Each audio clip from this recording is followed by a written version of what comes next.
Paisagens em Trânsito, o projeto de pesquisa, investiga transformação nas paisagens em lugares diferentes do estado de Pernambuco, em regiões diferentes. Então, no litoral, no sul, no agreste, no sertão e também no Recife.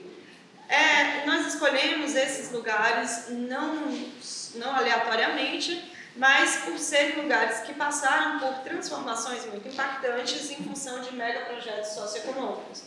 Vamos agora começar a nossa mesa ouvindo Mariana. Mariana, a gente pensou num tempo de 20 minutos para cada participante.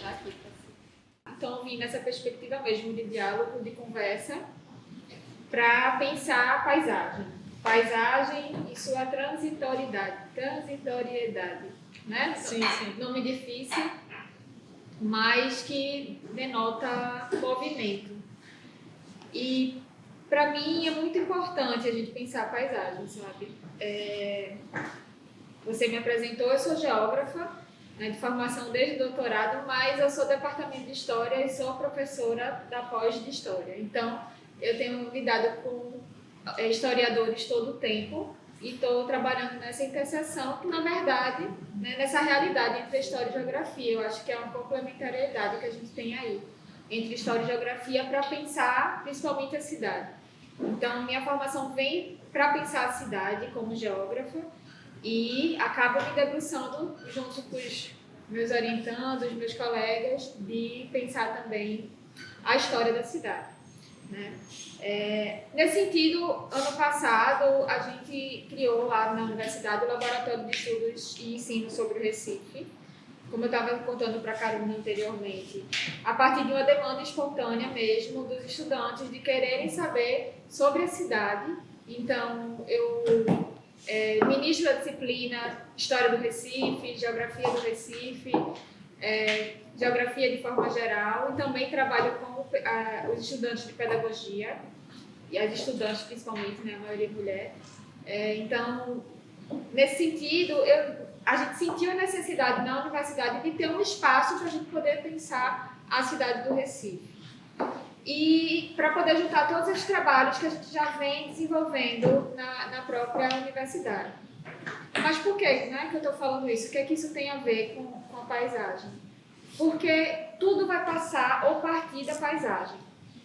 Quando eu trabalho com os estudantes de pedagogia, a gente trabalha muito para o ensino fundamental 1, pensar a paisagem como ponto de partida.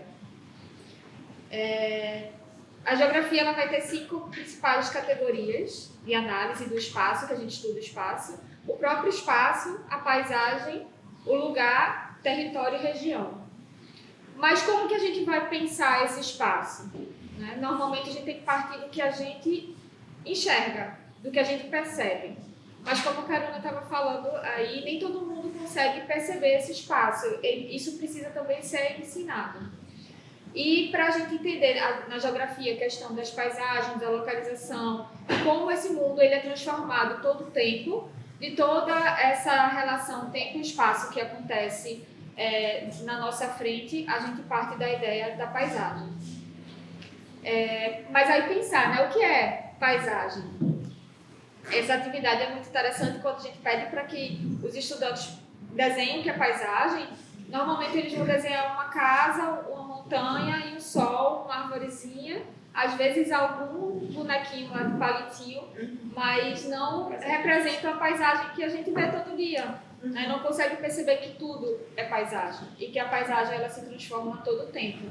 Porque isso foi nos ensinado assim, a gente é acostumado a entender a paisagem a partir de uma perspectiva dessa paisagem dos quadros, né, de um momento específico de um tipo de arte, onde esse desenho, né, como de um local bucólico, ele vai representar a paisagem para a gente. Sendo que a paisagem é muito mais do que isso, né?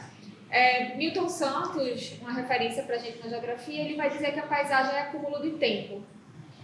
Ou seja, é um recorte do espaço, mas é um acúmulo de tempo, porque ela não é feita apenas naquele momento que o observador está observando. A paisagem ela é construída ao longo do tempo e vai sendo transformada, vários elementos são destruídos, ele parte também do conceito de espaço como uma relação entre os fixos e os fluxos. Isso é muito importante também porque a paisagem ela é construída por fixos, por elementos que são construídos mesmo pelo homem ou já são presentes da natureza já naquele espaço, mas também pelos fluxos. Sejam os fluxos de pessoas, né, a gente circulando por esse espaço, fluxo de mercadoria, fluxo dos meios de transporte. Então, esses elementos que percorrem esse espaço, eles vão transformar a paisagem. A paisagem, ela requer a gente entender a temporalidade. Um outro conceito que a gente pode trazer de paisagem é a paisagem como um recorte do espaço em um determinado momento. Esse é o conceito que eu gosto de iniciar as aulas com as alunas de pedagogia, entendendo isso. Olha, a gente parte da gente como sujeito, observando o espaço, sendo que a paisagem que a gente vai observar, ela vai ser restrita espacialmente, porque o nosso olhar ele tem um campo de visão, e também vai haver uma restrição do tempo, porque agora eu estou vendo vocês, em outro momento essa sala pode não ter ninguém. Né? Então, esses fixos, esses fluxos se transformando, e a gente aprendendo a observar a paisagem dessa forma é muito importante. Aí, nesse sentido, a paisagem como ponto de partida, principalmente para as crianças, mas serve para a gente também, ela é uma atividade primordial no ensino da geografia. Muitos professores hoje já trabalham com essa prática pedagógica de, a primeiro momento, vamos dar uma volta no entorno da escola e vocês observem o que vocês estão vendo na paisagem. Isso já se tornou uma prática pedagógica comum entre os professores de geografia. Então, vai no pátio da escola, não pode sair. O que é que vocês estão vendo? Muito semelhante ao que Isabela fez com o olhar à janela do ônibus. E aí, vários olhares eles vão sendo representados a partir do que cada um vê. Ontem eu estava ministrando a aula da pós sobre patrimônio e memória e a gente leu um trechinho do livro de Italo Calvino, né, Cidades Invisíveis. E tem uma cidade lá, eu acho que é Maurília, se não me engano, que ele vai mostrar o olhar da cidade a partir de onde a gente olha e para onde a gente olha a cidade. Se a gente olha a cidade nesse campo de visão da nossa altura, ou se a gente está olhando para cima, né? Ele diz, quem olha para cima vai ver uma paisagem. Quem olha andando para o chão vai ver outra paisagem. Então, quem anda de ônibus vai ver uma paisagem. Quem percorre aquele caminho a pé vai perceber uma outra paisagem. Quem passa de carro também vai ter uma outra perspectiva.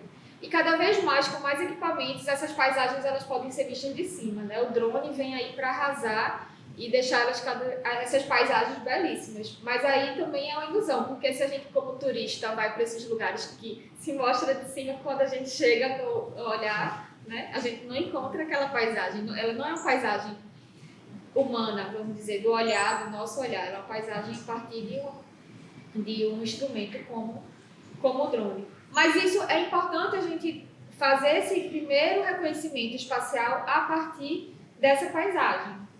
E quando a gente traz para o Recife especificamente, que é o meu campo de estudo, a gente tem que pensar que Recife possui diversas paisagens. São muitas paisagens. Mas se a gente colocar no Google Recife, a paisagem que vai aparecer para a gente é a paisagem que é representada como os símbolos da cidade, na tentativa de construção de uma identidade da população como um todo. Mas esse símbolo, muitas vezes as praias e o Recife antigo, ele não representa a mesma coisa para todo mundo.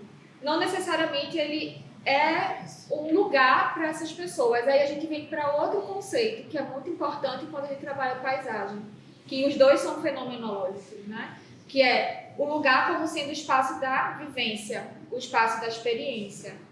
Ele não é um outro local, mas é aquele espaço que eu vivo, que eu trabalho, que eu circulo, que eu visito as pessoas, que eu vou estudar. Então, uma cidade como Recife, todos os cantos da cidade não são nossos lugares.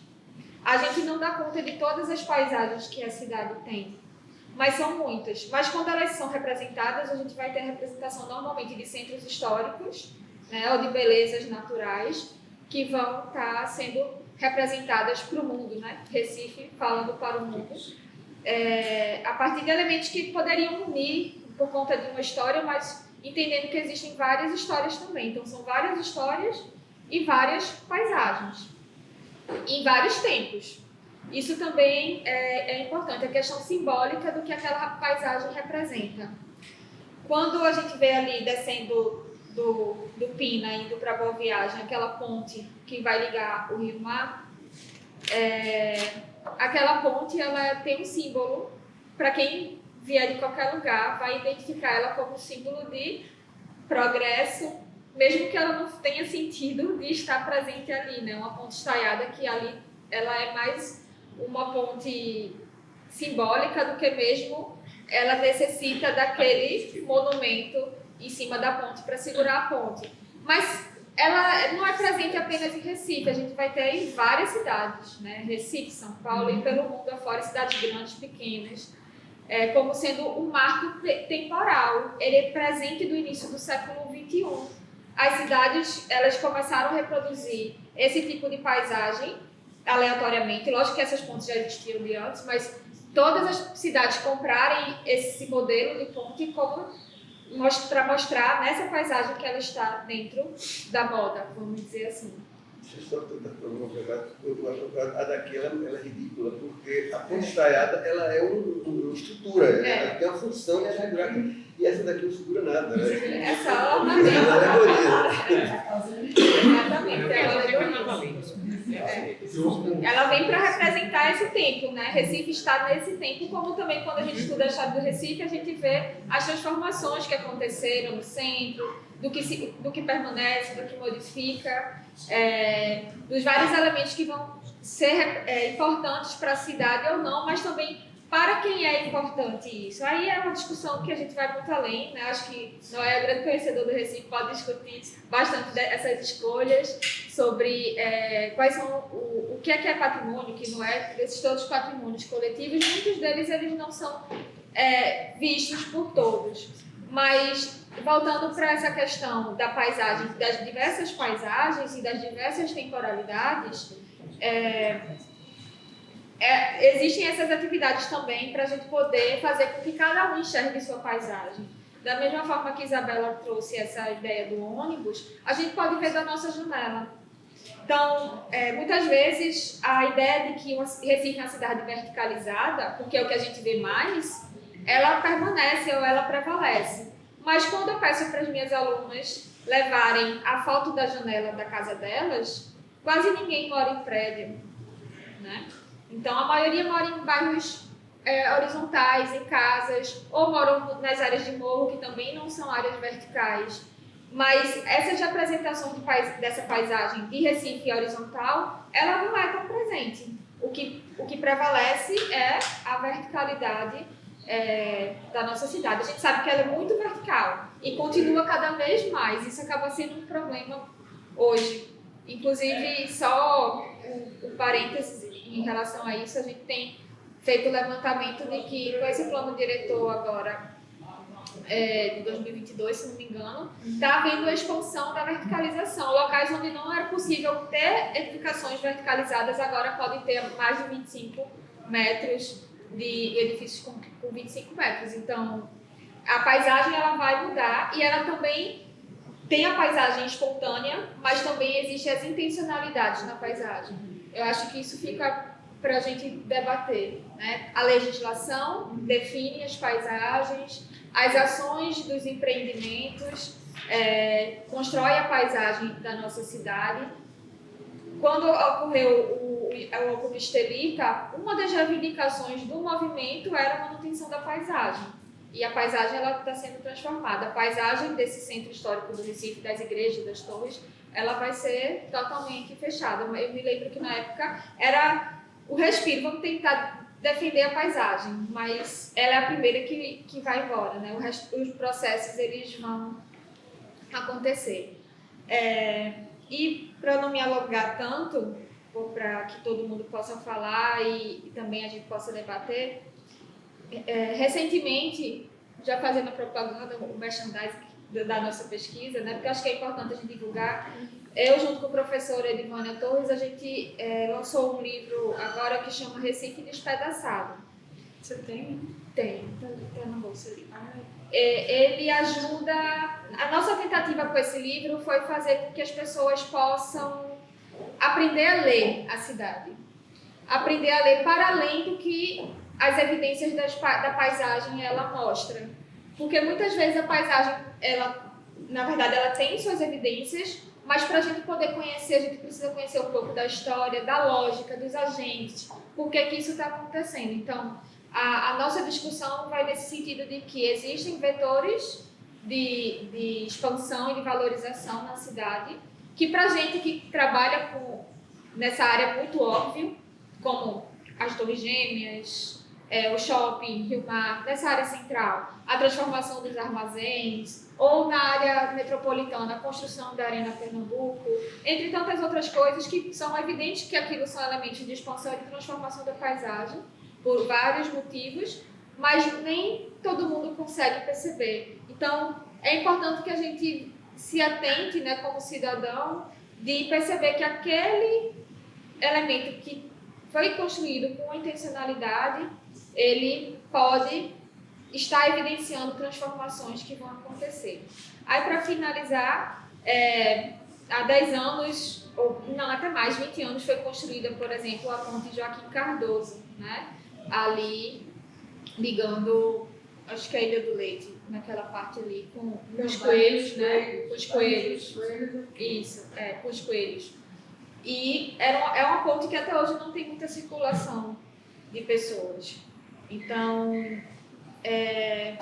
essas infraestruturas muitas vezes elas chegam antes e já anunciam transformações que vão acontecer. E hoje o que tem me deixado um pouco chateada na cidade é a questão do uso da arte para anunciar esses empreendimentos. Então, os grafites, né, e os artistas de artes plásticas eles colocarem sua arte, lógico, é muito importante que essa arte seja evidenciada, mas o que está acontecendo é que esses muros eles são pintados para poder anunciar novos grandes empreendimentos e grandes transformações na paisagem. Chega a ser um pouco cruel a forma como isso é anunciado, né? Pela arte, pela expressão artística, anúncio de uma grande transformação que vai mudar aquela área inteira. Então, fiquem atentos. Quando vocês perceberem por aí muros pintados lindos, eles vão durar pouco tempo e o que vem depois é uma grande transformação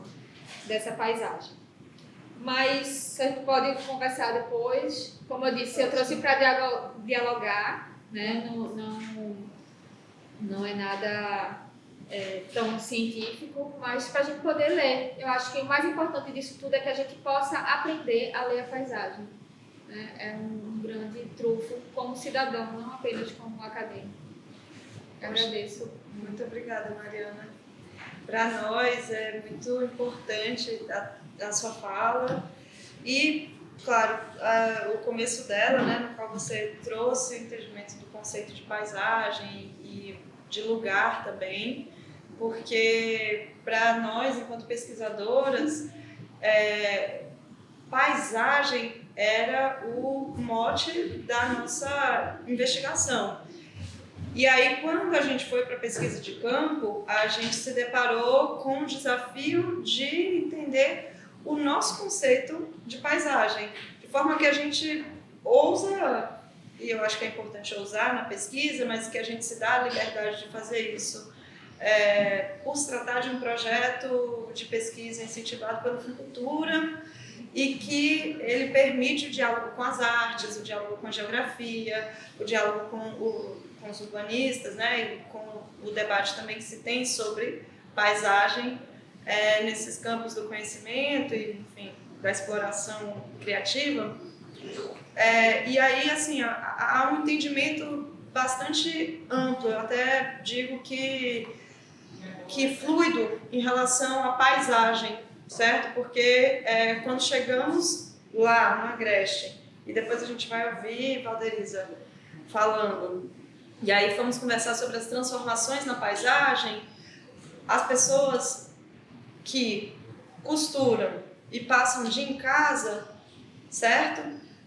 E que, enfim, no máximo assistem algo na TV, mas ali na máquina, e que tem uma pessoa que vende a comida para ela ali na máquina de costura.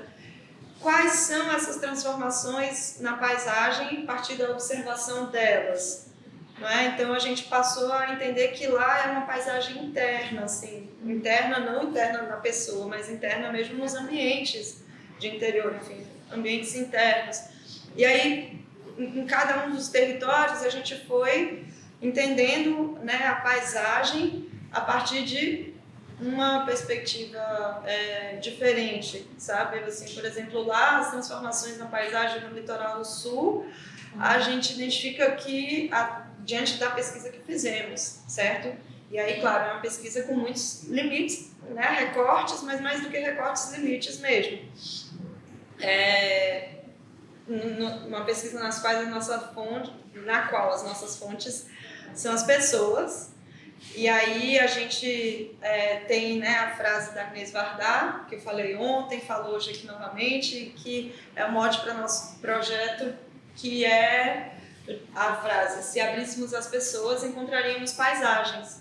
Então isso já nos permite pensar paisagem, né, de uma maneira poética também, mas bastante conceitual. Enfim, e aí lá as transformações estão muito no fundo do mar, as transformações estão no meio ambiente, certo?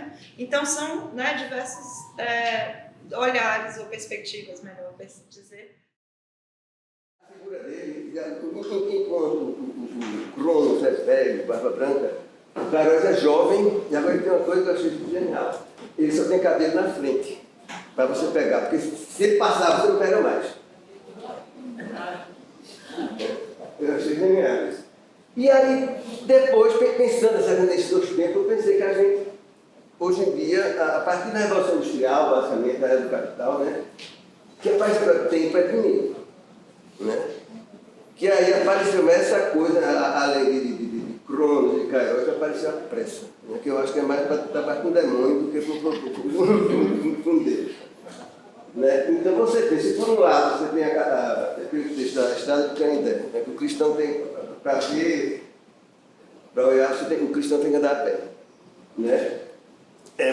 Enquanto do outro lado você tem o roteiro B, que é das pessoas, que é ar-condicionado, elevador, garagem, ar-condicionado, vale, elevador.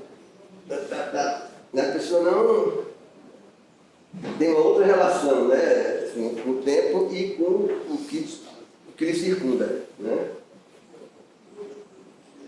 E aí, nisso, para situar um pouco assim, meu raciocínio, para ver do que vai rolar, então, a gente tem Queiroz, que é aquela coisa contínua, né, que começou lá atrás, não tem fim, não teve começo, nem vai ter fim. O Cronos e o Queiroz, num dado momento do tempo, o Queiroz acontece e começa a andar e gera uma temporalidade. Né?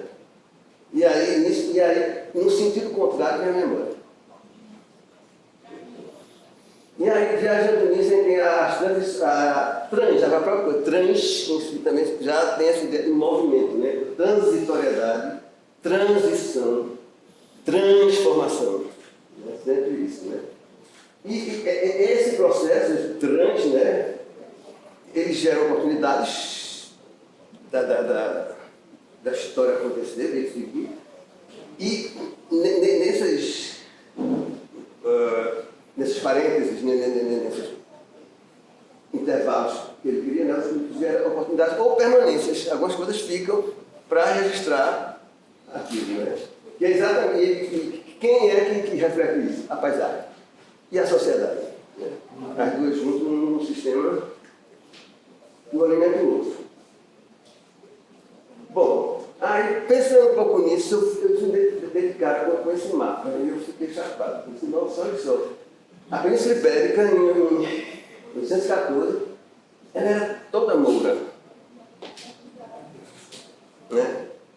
Em 1814, eles estavam saindo da Península Ibérica nas vésperas do século XVI. Quer dizer, foram 7 séculos né? 700 anos é mais do que nós existimos, né? Brasileiros, mais do que isso. Né? E aí, o que é que seria? Então, nesse período todo, foi uma transitoriedade, não é mais, né? É um parênteses, né? E nesse período, o que poderia ter acontecido? Como seria o Brasil hoje em dia se a gente tivesse descoberto pelo Emirado de Córdoba? Né? Como seria isso, né? A língua, o que ficou, as permanências que ficaram, né? Na língua que a gente fala hoje, que vem desses 700 anos do Moro na Península Ibérica, né? Então, a gente foi uma transitoriedade histórica, né? E a gente tem todas essas permanências, né? Essas heranças. E aí eu passo uma outra coisa que é na paisagem natural, como o que acontece na paisagem natural, que também são essas ocorrências, o Cairós na paisagem, né? Isso é uma ilustração de uma obra em inglês sobre a manifestação das rochas, das pedras na costa de Pernambuco, do Castelo do Nordeste. Né? Então ele fez, e isso abre o livro de Josué de Castro sobre o Recife, a cidade do Recife. Né? Que eu acho muito bonito como ele descreve esta paisagem, esse território, esse sítio em que a cidade foi ser construída. Né? A cidade se assenta nas terras baixas de uma extensa planície aluvional, que se estende desde as costas marinhas, frisadas em quase toda a sua extensão, por uma linha de arrecifes de pedra, até uma cadeia irregular de outeiros especiais, né? Que a envolve em semicírculo, separando das terras mais anguladas do interior. Né? Então, essa descrição dessa paisagem ancestral, né? E aí, isso aqui é o Istmo, Recife, Santo Antônio e São José, certo? E o território, isso aqui tudinho era alagado. Tudo vai mais uma vez.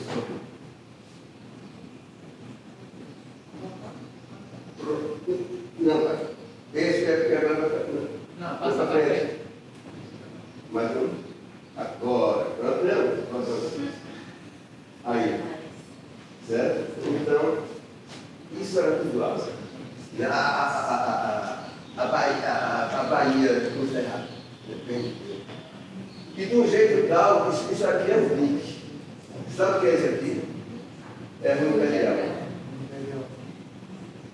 É um dique que dividia esse trecho aqui, para levar todo o forte dentro aqui.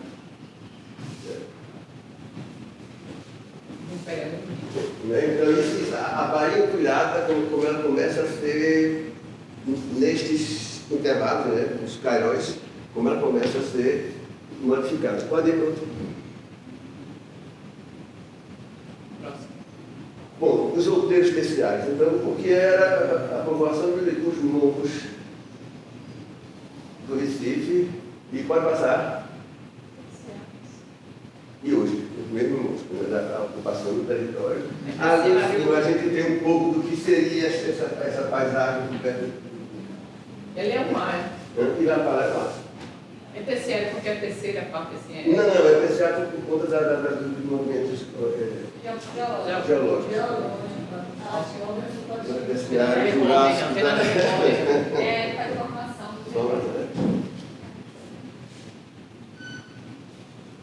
Bom, e aí ele passa com outras permanências e muito em cima de como, com a cronologia, né, com determinados fatos, né, se agarram na cidade, e isso também permite a gente fazer a leitura da cidade também. Né? Então, o que é Recife do século XVIII? O século XVIII é uma cidade, basicamente Santo Antônio e São José, que era o lugar da residência, quando a igreja mandava desmandar, certo?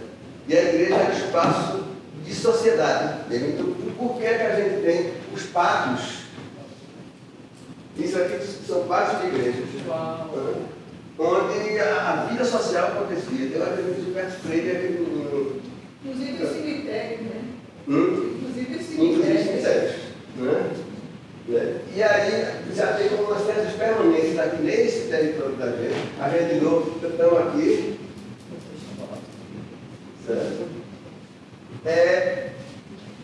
isso aqui, né, que se chama Videira do Peixe.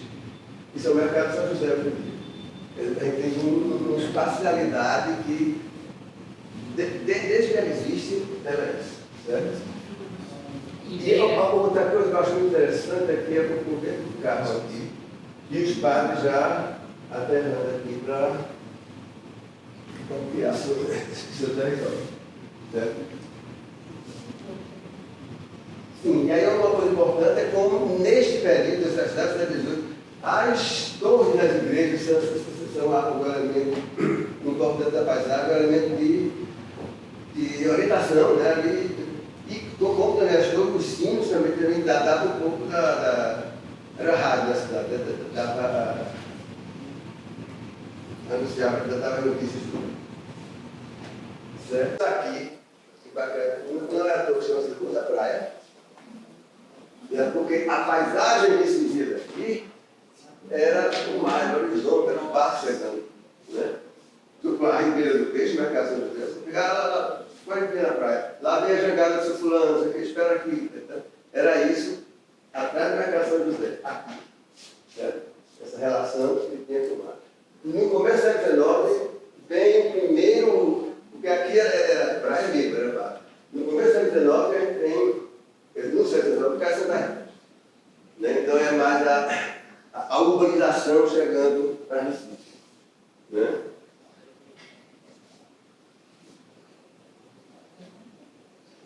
Uma outra coisa que também que é a cara desse período de tempo, né?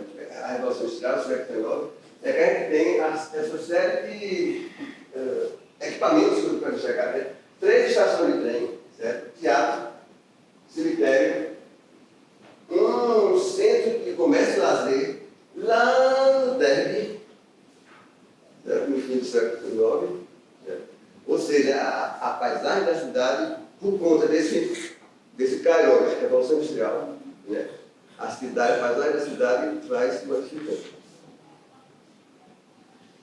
Mas esse também da Revolução Industrial, como no começo do século XX, essas coisas, a rede de ferrovias do Recife era talvez das melhores que se a gente tivesse isso hoje, a gente não teria problema de transporte, porque você tinha transporte para o sul, tinha para. A gente já tinha a maior linha de bonde em linha reta no século XIX.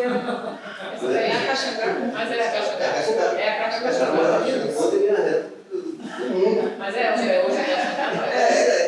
Era uma linha de bonde, inclusive de bonde, e esse era bonde, como é, Machamola. Né? Porque tinha os bondes, porque aqui não dá para ver, tinha os bondes de burro também. Certo? Mas então a gente tinha para Olinda, para Beberibe. Isso aqui era trem, a estação do Bruno, para Avenida, para Limoeiro. Né? Ou seja, essa malha ferroviária lançada orientou o crescimento da cidade até metade do século XX. Até quando começaram a tirar. Né? Os últimos bondes só pegaram aqui no fim da década de 50. Né? Bom, e aí outra paisagem, né? A gente chega no século XX, aí tem a crise de identidade da modernidade. Né? Exatamente nesse período, no mundo inteiro, se tem o Art Nouveau, o Art Deco, um ecletismo, né? Aquela busca.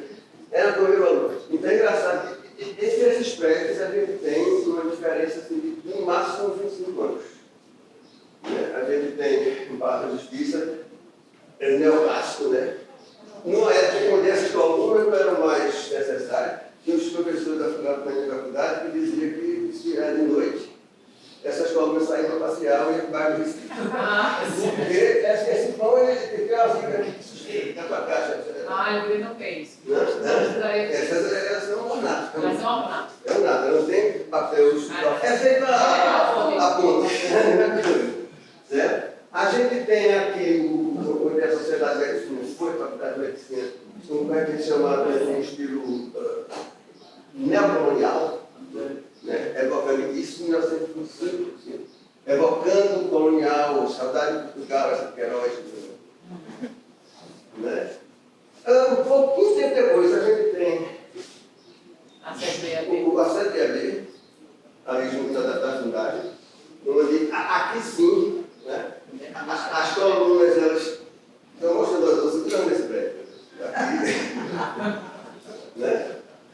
E até a coluna ela ser trabalhada, né? Em 1930, quanto acha que foi o IAB? Qual foi o período, mais ou menos? O IAB tinha de 1937.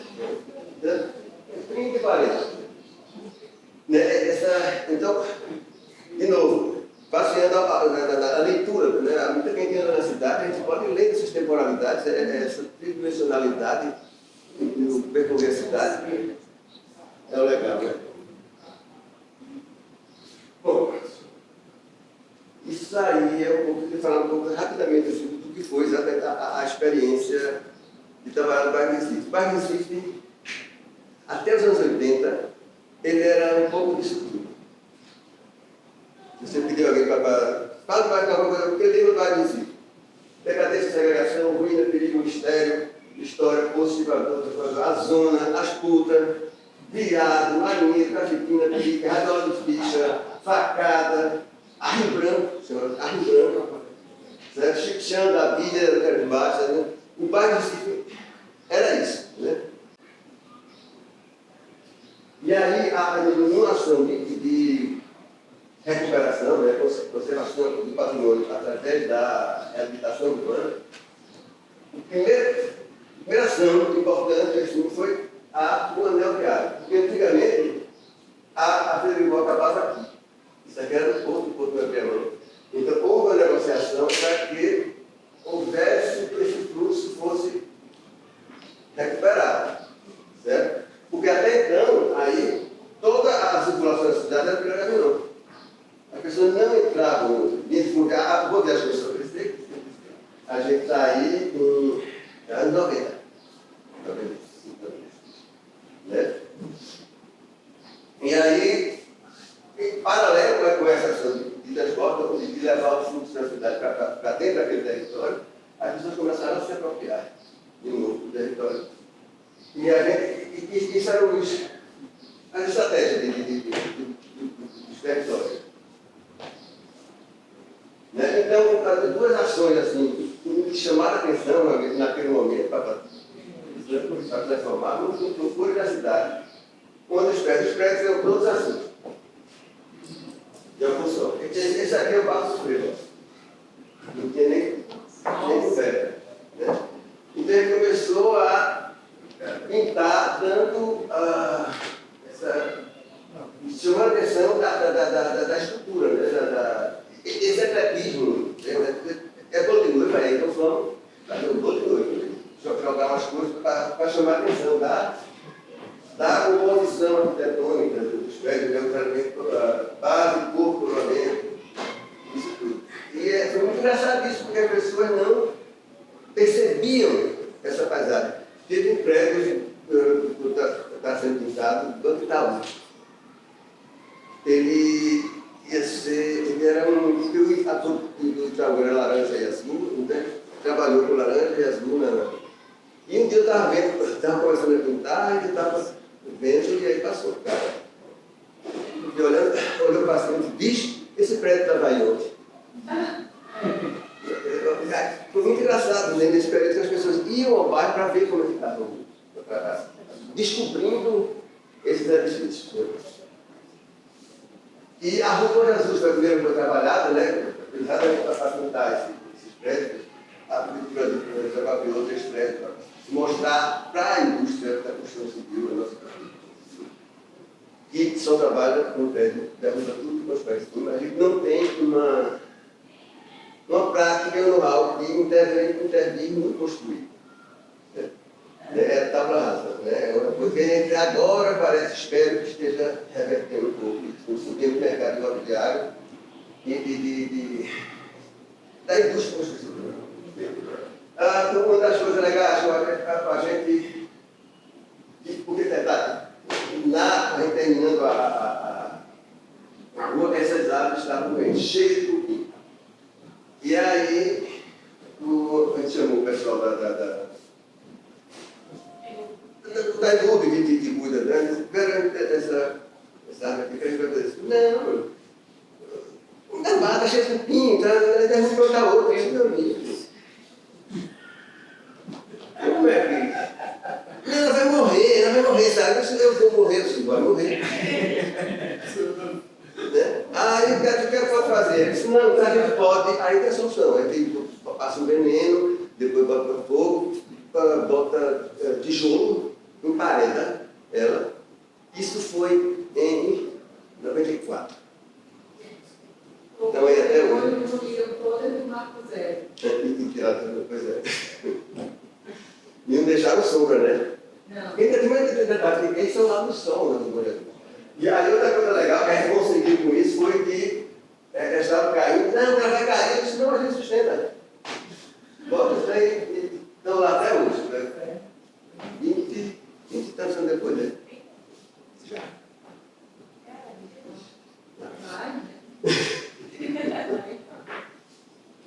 Bom, e aí chega no século XXI, é o que eu estava falando, né? A gente quer quando a gente olhar daqui a 100 anos, quem olhar para a cidade, como a gente viu a Revolução Industrial, né? Vai ser a época do capital imobiliário. O capital imobiliário chegou num ponto que ele elege, né? O poder está no poder, ele elege, e ele tem exatamente isso, o sistema limite. Eu vou botar ali, mas você vai me dar a condição de lucrar ao máximo. Né? Este é um pouco eu acredito, quando eu olho para a paisagem, Isso é uma eu digo, esse, Isso é vida real, primeiro. de cima? Sim. Era de casa, zoom. Mas é isso também. Qual? Esse bicho aí que vai estar aqui. Esse aqui? É. Esse aqui é lá na Agamenon. É porque o zoom aqui. Olha tudo da cara. Não, eu reconheci, tanto eu achei que era uma palavra, você tem que Não, pensar. isso é lá na Agamenon. Isso bom, né? E a outra questão do século XXI é o aquecimento global. Né? Então, é isso que eu acho que a cidade ela vem trabalhando dar uma resposta a essa questão, né? Que pode ficar na história, né? Que é o caminho das capivaras, que a gente chamava, é o de planejamento também, o Parque Atuariz, né? E a ideia dele é exatamente a gente ter, voltando um pouco para o Rio, e se trabalhar o Rio para que o Rio seja um lugar de percorrer, que você possa ir a pé ou de bicicleta. É um eixo viário não autorizado. A ideia é essa. Que você possa ter aqui do centro, beirando o Rio, até na base, passa a ponte e volta de novo. Isso é a meta lá na frente, né? A gente vai trabalhando um pouquinho. A primeira é essa transição, né? Essa mudança disso aqui, né? O fundo de quintal, para isso aqui. Né? Nas graças, isso é muito interessante esse processo, porque o projeto para ali era uma pista de carro, ligando o posto a ponta. Foi uma briga incrível com o pessoal do trânsito, e a gente só conseguiu isso porque a população das graças ligou, foi para cima e forçou, e eles conseguiram, e hoje a gente tem, nós estamos terminando, esse primeiro trecho do que é uma via que você pode andar pelo Rio. Né? Para as pessoas terem um pouco essa ideia de que não é bem um parque, né? É uma via. Né? Para você se deslocar, a ideia é que quanto mais longe, melhor. A coisa do que eu chamo, para quem anda, né, na cidade, a tridimensionalidade, né, da cidade, que é do tempo, que é o cronos, o kairos e o agora. Né? Você está no agora, vendo, mas você olhar para isso. Né? E aí, esse poema de Carlos Pena, né, que ele diz: lembra que afinal desta vida, com tudo que é insolvente e provisório, de que ainda tem uma saída, entrar numa casa e a mão transitória.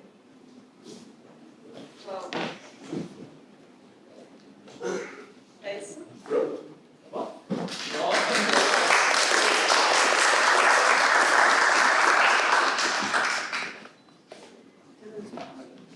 Para iniciar, se vocês tiverem perguntas, e fazer essas perguntas. E aí a gente tem um coffee break que vai ser servido hoje no meio da mesa. A gente vê a cidade como um campo e uma praça de guerra, porque a gente tem subversão do lado do poder econômico, porque o poder econômico subverte o espaço, o território da cidade, quer dizer, se você tem um território que é para ser ocupado, a partir do olhar da afetividade, do olhar da identidade, do pertencimento, e esse espaço ele é subvertido pelo poder econômico, porque ele coloca ali um conglomerado de bancos, um conglomerado de lojas, um conglomerado de empreendimentos, e as pessoas fogem desse território, né? Foi subvertido pelo poder econômico, ao mesmo tempo que é subvertido pelas demais classes, né? As classes mais subalternas, vão também subverter esse espaço. Então, a gente tem a cidade hoje, é um palco, uma praça de guerra, uma praça de conflitos, né? E o resultado dessa dinâmica contraditória dos conflitos, dessa guerra, né? Dessa disputa por poder. Então, por exemplo, em várias capitais do Nordeste, a gente não tem essa barreira na praia, no litoral, tapando a vinculação da cidade toda. Uma barreira do prédio, um paredão do prédio de 30 a 40 andares. Né? É muito difícil chegar em outras cidades ter esse paredão aqui no Nordeste. Salvador não tem, Maceió não tem, Aracaju não tem. Isso. E aí na Câmara vai estar no Nordeste. Existe legislação específica para que isso não aconteça. Quer dizer, essa subversão ela é muito menos aflorada, é muito menos sentida. A gente anda na cidade e não sente tanto esse conflito, né, nessa dinâmica o tempo todo. E aqui a gente sente um pouco dessa característica. Tem um autor da geografia, que é o Paulo César da Costa Gomes, que ele fala de dois conceitos, voltando para os gregos, né, ele também faz isso, que ele vai falar do nomoespaço e do genoespaço, que ele entende como o nomoespaço sendo o espaço das normas, né, que o planejamento vai e determina, e o genoespaço, que é o espaço genuíno, é o espaço das relações sociais que vão transformando. E aí isso é uma dinâmica dialética, né? Todo o tempo, como o Carlos falou, é uma luta, é uma disputa. E quando a gente tem uma cidade desigual como Recife, essa disputa ela é histórica, de fato histórica.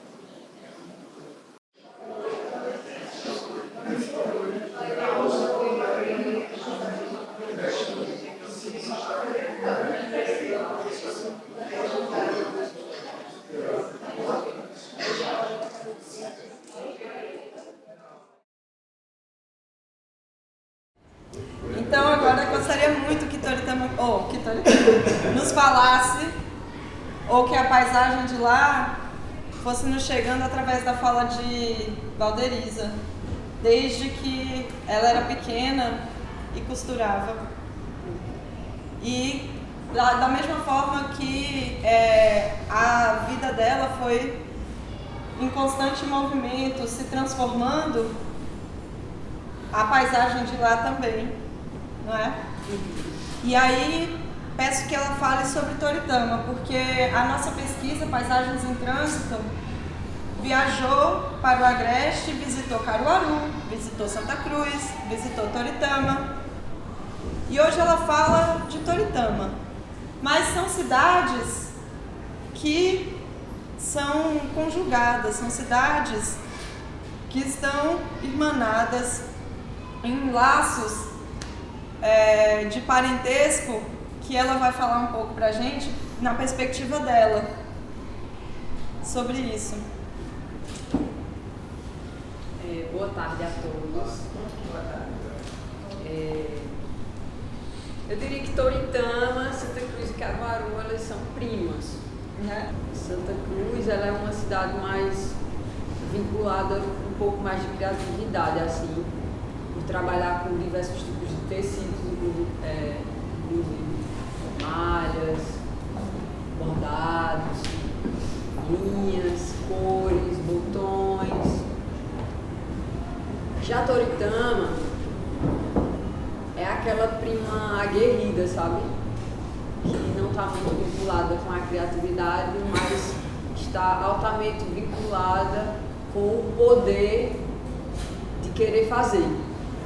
Toritama, por isso que ela tem uma forte assim, tendência na cópia. Toritama, se você for numa modelista hoje, ela já tem um catálogo de bolso, um catálogo de boca de bolso, de traseira, de frente, então você meio que pega um pedaço de um, pedaço de outro, você cria uma nova modelagem. Então, e Caruaru é a vendedora, né? Eu acho que se alguém já escutou as letras de Luiz Gonzaga, falou na feira de cá tem tudo pra gente ver, enfim. Então é isso. Inclusive eu acho muito importante essa fala hoje aqui para falar sobre minha cidade, porque Toritama ela acaba não estando muitas vezes em diversos estudos. Inclusive eu criei um documentário chamado Cidade de Pedra, porque na minha infância eu cresci dentro da zona rural. Meu avô, meu bisavô, ele tinha uma grande fazenda, digamos assim. E nessa fazenda tinha de tudo. Tinham rios que passavam por Toritama. Toritama, há, sei lá, 30 anos atrás, ela não sofria, não só a Toritama, mas o Agreste não sofria com tanta falta de água como tem hoje. Veja como são as coisas. O capitalismo, ele trouxe essa urgência, essas transições de paisagens mesmo, como é o Deus que você falou no momento? Kairos. O Kairos, ele trouxe também a falta d'água. Porque quando não existe também a questão da identidade trabalhada dentro de uma sociedade, você cresce aleatoriamente e não sabe para onde está indo. Então o Kairos também ele vem, mas também vem para o bem e para o mal. E Toritama, a questão assim, estrutural, ela não cresceu. Ela cresce para fora, ela cresce em outras cidades, mas lá exatamente ela não cresce muito, ela só tem um prédio de, eu acho que são uns 30 andares, mas é só um, é enorme o prédio. É só um, assim, hoje esse prédio está fazendo parte dessa paisagem que nunca existiu.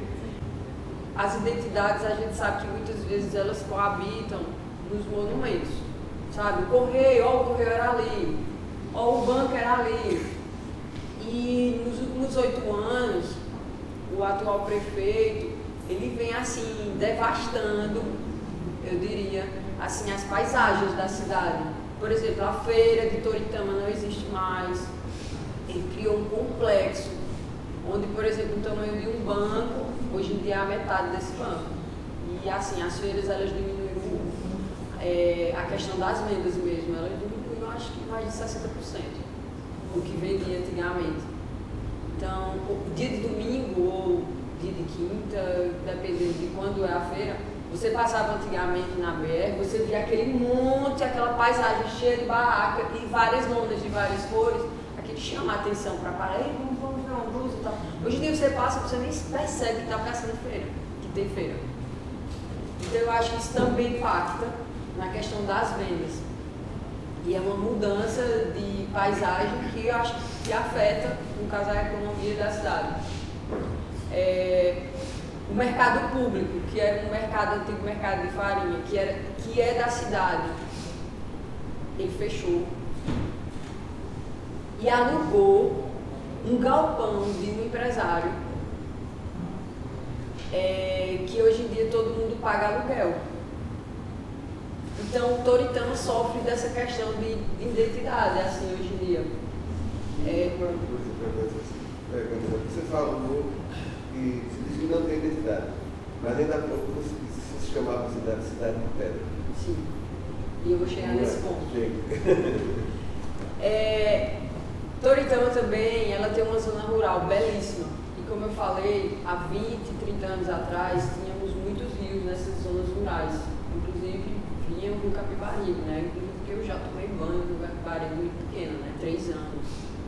Eu lembro assim, eu tenho lembranças de minha mãe me levando para lá. E muitas pessoas sobreviviam da pesca. Então, nesse período de 30 anos, que é o tempo do jeans, pronto, destruiu tudo. Tudo que você imaginar de vida na natureza, destruiu. Inclusive também com as construções das barragens. Por que uma barragem é criada? Qual a intenção dela? De trazer mais água para a cidade. Distribuição de água mais democrática. Só que o impacto que teve na zona rural da cidade de Toritama foi muito grande. Porque eu diria, assim, antigamente era praticamente aquela história que é narrada na Bíblia, que é sobre o Jardim do Éden. Eu poderia descrever e dizer que Toritama era o Jardim do Éden, a zona rural. Porque olha, tinha tudo. Nessa zona, no sítio Matumbos mesmo, tinha pé de pinha. Alguém fala uma fruta aí, que não seja muito exótica, pelo amor de Deus, que seja do que tem no Brasil, que seja no Nordeste, que a gente encontra nas feiras. Hã? É, muito exótico. Eu acho. É. Manga. Ó, manga, aí tem manga espada, manga rosa, tinha lá, coração, jambre, imbu. Tinha um imbu normal e tem um imbu cajá. Aí tem o cajá normal, tem azeitona, mamão Havaí, esse mamão maior. Aí cebola, tomate, toda a agricultura familiar tinha também. E hoje tudo isso. Cana, tinha a cana normal e tinha a cana caiana. Tinha tudo que você imaginar. Então eu cresci comendo todas essas frutas do pé e pescando piaba. Isso até os meus 9 anos. Só que essa urgência, né, de criar as barragens acabaram com isso. Hoje, se você for lá, é um deserto. As árvores não existem mais, as frutas não existem mais. E quando a gente era muito pequeno, as pedras sempre foram grandes monumentos que enfeitaram assim, a paisagem. Foi o que marcou bastante assim, das crianças que tinham acesso a isso. E eu fui, graças a Deus, uma dessas crianças. E tinha uma pedra lá que eu lembro até hoje, que inclusive foi a capa do documentário, que ela parece, é o corpo de uma galinha, só sem cabeça. Aí a pedra da galinha, todas as pedras de lá, é a gente que deu o nome, tem a pedra do urubu. Por que a pedra do urubu? Porque ela é a mais alta que tem. Aí só chega o urubu lá em cima, mas a gente chegou nela também. Tem a pedra da galinha. Aí o que é que acontece? Por que eu resolvi fazer esse documentário chamado Cidade de Pedra, que está online no YouTube, quem quiser assistir, está lá. Porque a cidade, o território da cidade de Toritama é muito pequeno. É muito pequeno, assim, ó, de carro. Você entrou ali na primeira ponte, 5 minutos é muito para você já entrar em território de Santa Cruz do Capibaribe. Toritama, ela é assim, e é cortada assim, pela pista. Então ela é maior em zona rural do que em cidade. A cidade é desse tamanho. Então a cidade ela está crescendo, invadindo. Totalmente assim, alheia aos seus processos naturais, sabe?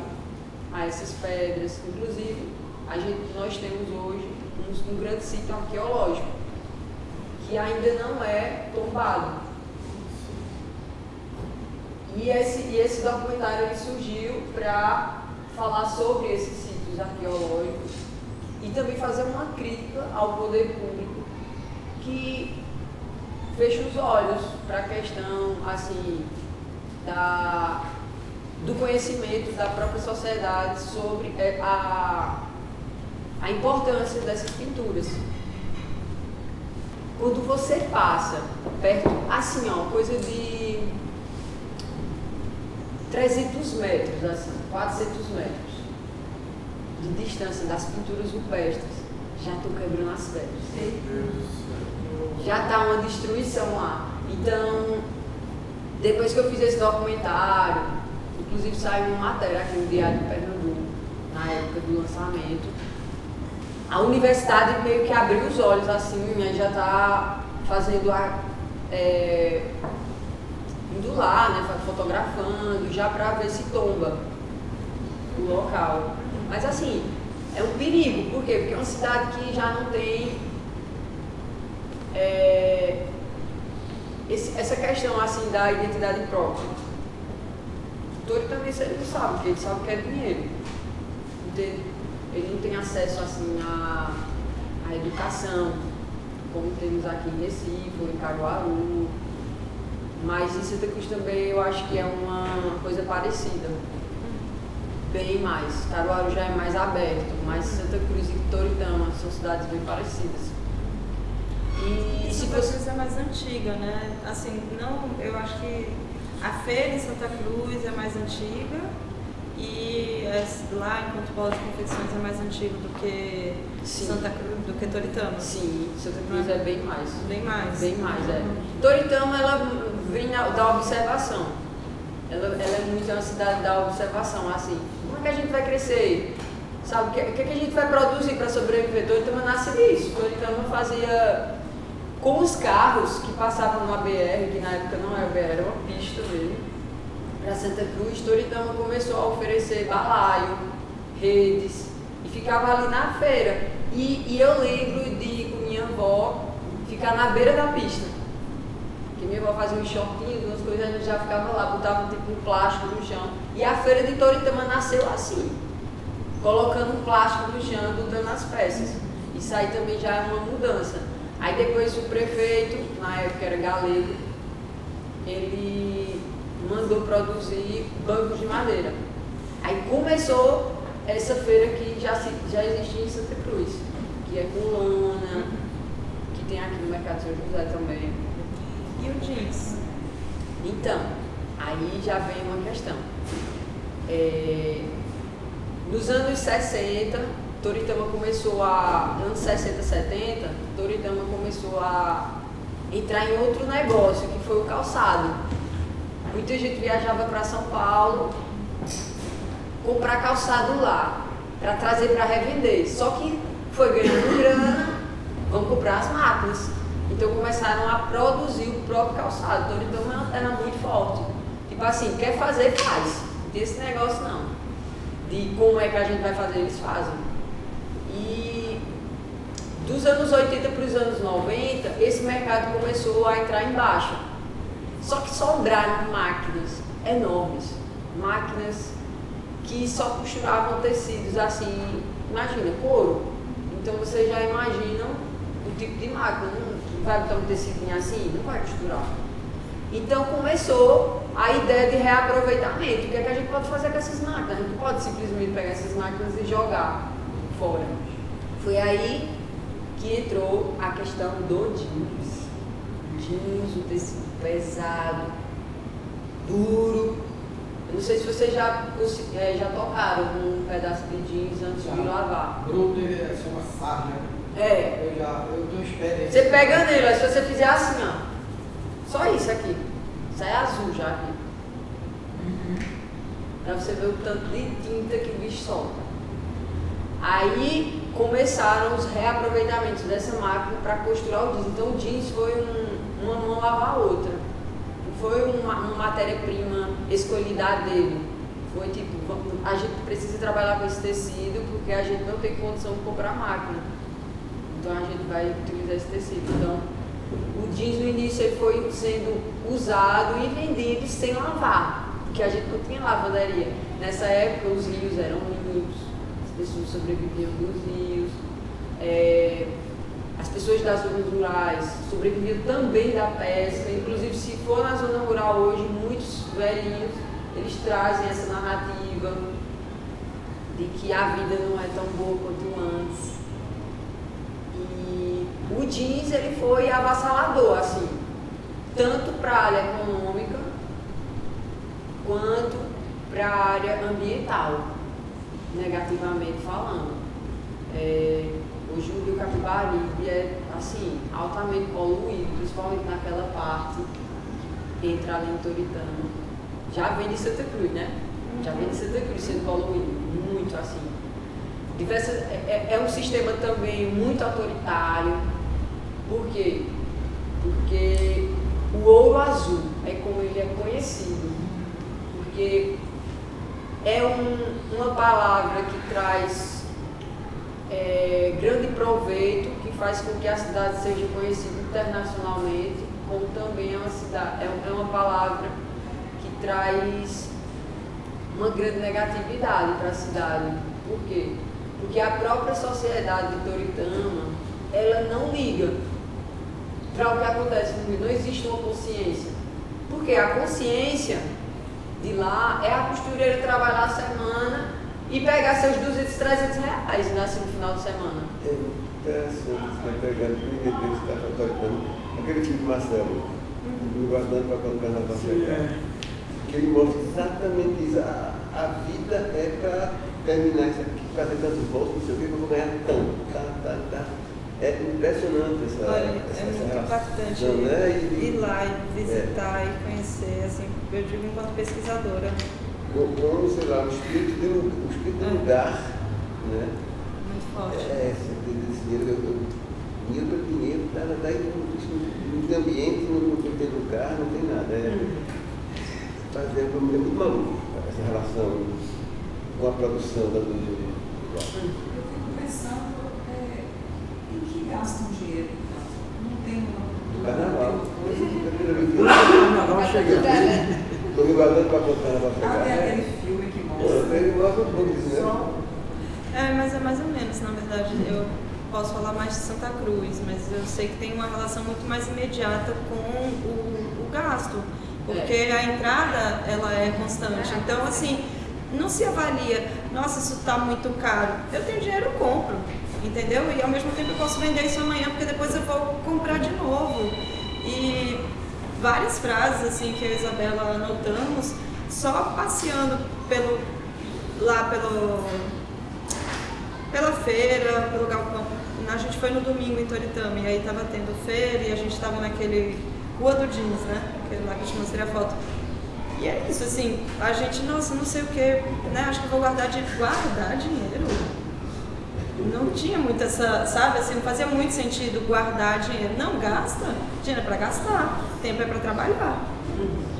Sabe? Isso não está muito em questão.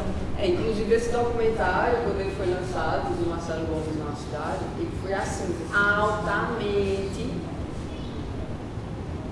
repudiado.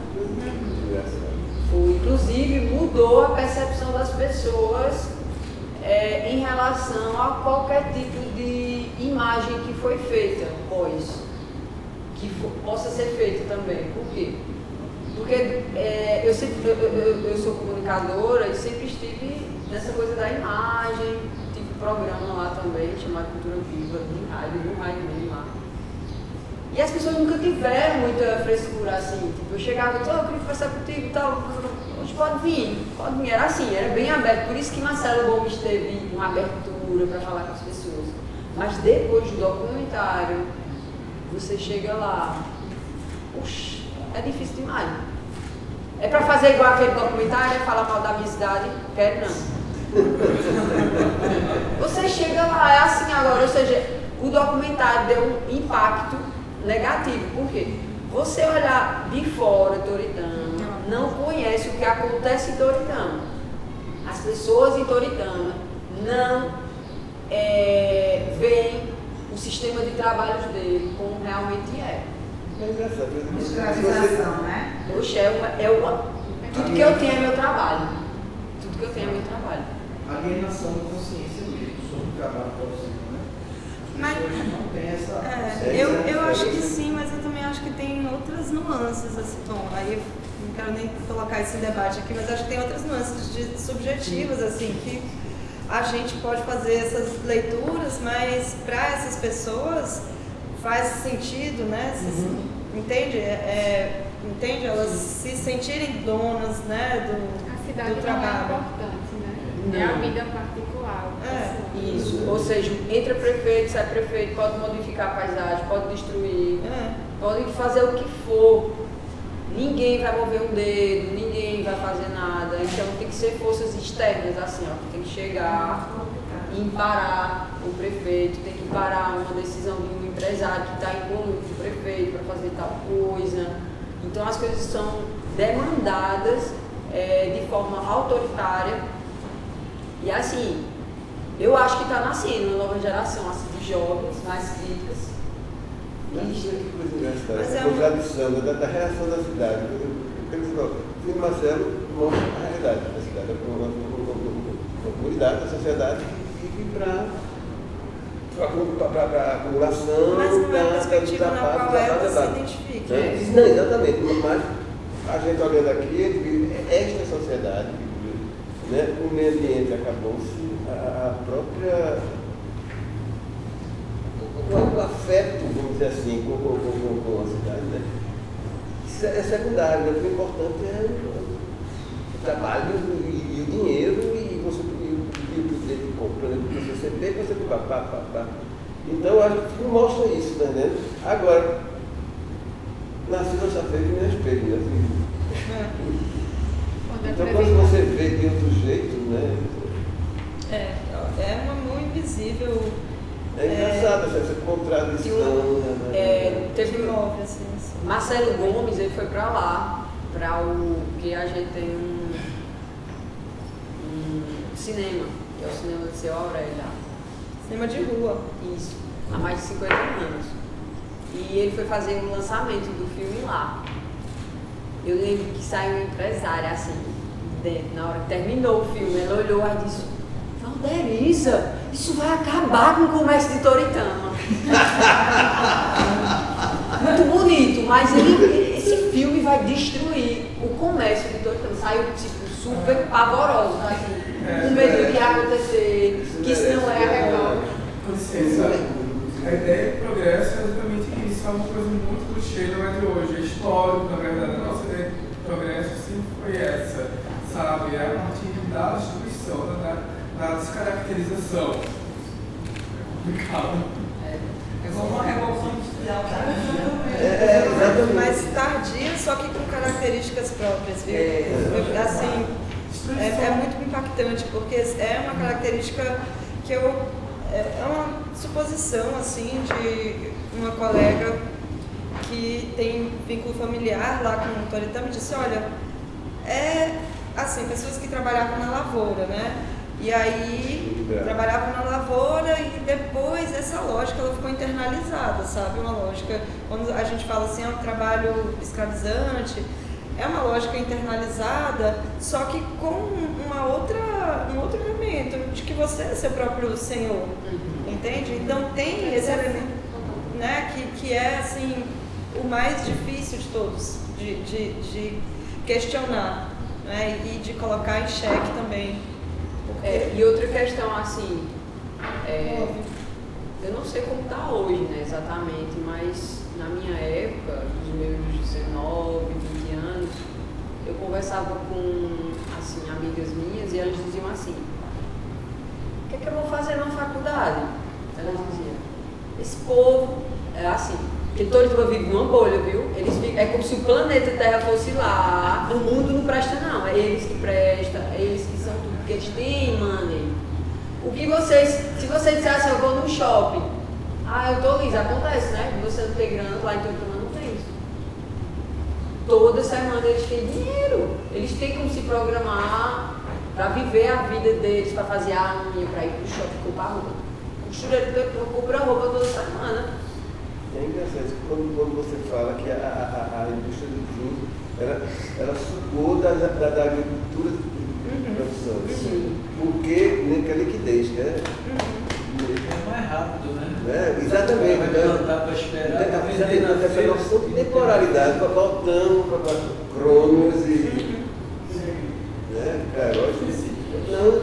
Por que plantar para esperar a chuva, se eu posso tratar de ganhar? É muito. O espírito do lugar é muito curioso. É muito. Eu trabalhei no DIEESE e a gente fez uma pesquisa de emprego e desemprego que tinha aqui na região metropolitana do Recife, mas Caruaru, Toritama, Santa Cruz do Caparibe. Essa taxa de desemprego foi muito menor do que as capitais do Brasil todo. Agora, trabalho precário, né? Sem carteira, essas coisas assim. Mas foi impressionante, assim, a taxa foi pleno emprego. Interessante isso. Comparado com a RMR, era outra história. E o que é slow fashion, que você falou? Modo devagar. Por exemplo, uma empresa que faz 10 mil peças de uma mesma modelagem e de uma mesma cor, por exemplo, o slow fashion ela faz 10, 15, 20 peças. Mas exclusiva, né? Ela tem um teor mais exclusivo e tende a valorizar mais artesãos, uma cadeia produtiva. Quer dizer, a gente percebe que é meio Autoral. Autoral. É meio que um Não é movimento produção contrário. séria, é autoral. Mais justo, Que né? esse daí é mais justo, que tem um teor com sustentabilidade. Oi, É Fábio. meio que um movimento contrário ao que vem já andando há muito tempo. Inclusive, eu sou a primeira pessoa, tanto mulher quanto homem, assim, a primeira pessoa a se engajar nesse tipo de produção.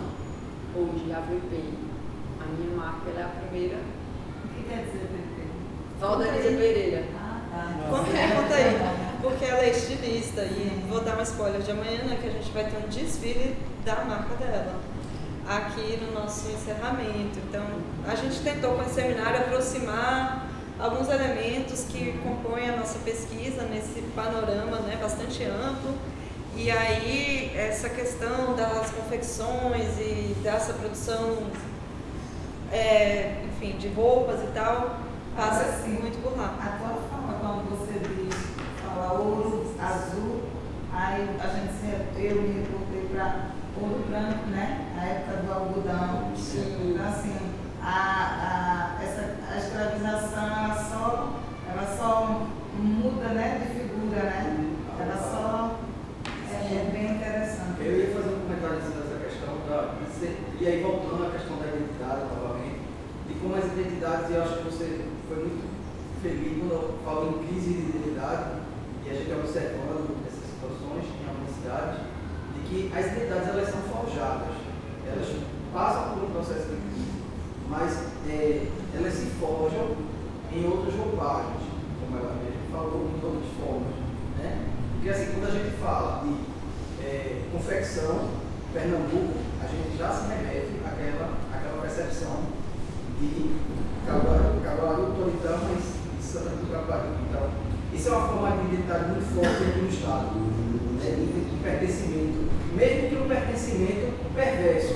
Sim. O pertencimento, como o professor Milton Santos falava, da perversidade do modo de produção capitalista. Então, esse pertencimento ele é um pertencimento perverso, um pertencimento que explora, que é precário. Mas o capitalismo é perverso. E eles se identificam. Porque o capitalismo é perverso. Então, ele reverbera esse processo. E uma outra questão que me chama a atenção, quando você fala, e aí vem a questão dos olhares sobre a paisagem, né, voltando para a questão da paisagem, e aí é interessante que você falou que é uma cidade transversal, cortada por uma rodovia. E aí eu faço meio que uma analogia da nossa percepção mesmo do espaço, né, da paisagem, né, de forma mais detalhada da paisagem. Como uma câmera que abre o diafragma, um obturador mental, e faz aquela percepção da luz da paisagem que entra na memória. Né? Então, pela forma de distribuição espacial que a cidade tem, e quando eu já passei várias vezes por aquela BR, eu nunca entrei em Toritama, mas eu já passei várias vezes, né? Segundo para Santa Cruz. Mas a gente percebe que a forma de perceber a cidade, a paisagem da cidade, ela é uma forma que é muito fotográfica mesmo. Né? É aquela coisa do olhar, do obturador que abre assim de repente, né? E aí você tem aquela coisa que marca a memória afetiva de uma forma muito rápida. Né? Isso é uma característica da região e do setor produtivo, precisa de rapidez, de liquidez. Por quê? É como você falou, a fábrica que tem 10 mil peças, 20 mil peças por semana, por dia, ela está ali produzindo, né? E isso é uma identidade da cidade, essa produção. Né? Forjada, perversa, mas é a identidade da cidade. Né? E aí vem a questão do modo de vida das pessoas. Por que as pessoas se sentem felizes dessa forma, naquele espaço? Porque as pessoas, elas têm, mesmo sendo de forma perversa, elas têm os 20 reais da manicure da semana. Elas têm os 10 reais do pão da semana. Elas têm o que antes, possivelmente, poderia ser muito mais flexível de não ter. Então, são identidades que se forjam, né, dentro de um contexto muito perverso. Pois é. E assim, um outro ponto bem importante é que no passado, Toritama, ela não sofria com essa crise de água. Não só Toritama, mas o Agreste inteiro não sofria com essa crise de água. Tanto quanto. Só que hoje, quando pega assim o verão mesmo, é de ter pena, assim, você de caramba, onde é que esses carros conseguem água? É meio isso, assim, é meio Mad Max, assim. Onde é que vem essa água? De onde é que vem essa água? Aí, tipo, vamos gastar grana, porque não chega água lá com pesa, de jeito nenhum. Lá passa meses sem chegar água. E todo mundo tem que ter cisterna para encher e comprar água, todo mundo já é acostumado. E eu, assim, aí ela falou um pouco sobre essa questão de você também, sobre o que você vê e o que você guarda, né? Essa paisagem que você guarda. Eu acho que tem muito a percepção de valor. E valor está totalmente ligado com identidade, com quem você é. Então, quando você não sabe quem você é, você não presta atenção nem na paisagem onde você é, onde você está. Que é esse lugar que Toritama habita. Entende? Você não vê as pessoas conversando sobre paisagens. Tem um ou dois, inclusive Toritama começou tem um Instagram chamado História e Cultura de Toritama. Por quê? Porque Toritama não tem museu, Toritama não tem o histórico. Tem o histórico se você quiser saber sobre Toritama, você vai ter que saber de uma matéria jornalística na internet. De alguém que foi lá, Paisagens e Trânsito foi lá, falou. Aí você encontra alguma coisa sobre Toritama, mas estou dizendo assim, cadernos, livros, é muito difícil. Gente, olha, temos aqui, querida, eu agradeço muito. Falo como falei ontem, nosso seminário, janelas que vão se abrindo, são encontros que a gente tem para reencontros, certo? E aí a gente tem hoje na mesa, né, Mardônio, e aí como também temos um tempo com limite aqui no museu, a gente tem muitas perguntas a fazer à Valderiza.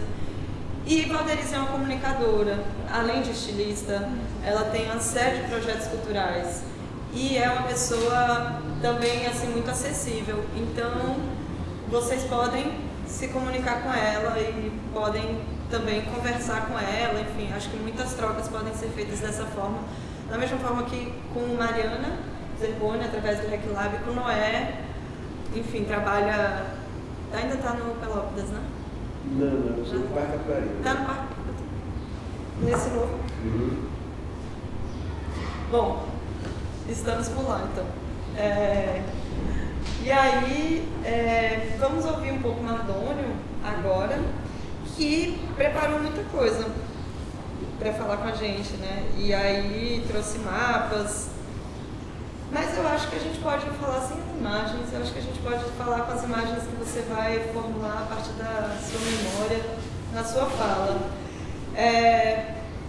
Aqui no nosso seminário, para quem está desde o começo, o Litoral Sul já foi abordado, tanto no primeiro dia como no segundo e novamente agora. E é um território, né, um local assim, muito impactado, com uma transformação impactado devido aos empreendimentos do complexo industrial de Suape, que é mais antigo até do que o Porto, e depois o Porto que vem com tudo, né? Todo o impacto aí do Porto de Suape. E aí eu propus a Mardônio que ele começasse essa fala trazendo, da mesma forma que Valderiza, o seu percurso pessoal, trazendo as suas memórias e a sua relação com esse local, ou seja, o seu testemunho a partir da sua vivência. Existe uma questão cultural fortíssima. É apaixonante. Todo mundo precisa conhecer a Vila de Nazaré e a Baía de Suape também, né, que faz parte. E tem a Praia de Calhetas, que é mais conhecida, mas que está ali dentro. Aí eu me lembro que nessa época a gente ia para uma casinha na Praia de Suape, na beira da praia, de amigos, e subia o Paraíso, não tinha nenhuma casa do Paraíso, porque a praia do Paraíso hoje tem muitas casas. A gente levava uma tabica, porque tinha muito vira-lata, isso aí eu lembro bem, e ia para a festa de Nazaré. Isso foi a coisa que me... uma festa religiosa e profana, e que tem uma relação com os outros municípios, assim. Tinha a festa de Nossa Senhora do Ó, tinha todo mundo de Nossa Senhora do Ó, lá de Ipojuca, para a festa de Nazaré. Depois todo mundo ia para a festa da festa de Nazaré, para a festa de Ipojuca. Tinha essa relação, que também era festa religiosa e profana. E com uma semana de festa, na área lá das praias, a gente não perguntava se você vai ou não vai para a festa, não. Qual é o dia que você vai? Porque na semana inteira todo mundo tinha que fazer parte dessa festa. Com direito à roda gigante, bonga, ia todo mundo, né, para a festa de Nazaré. Aí isso foi a coisa que começou a apaixonar. No início da construção do porto,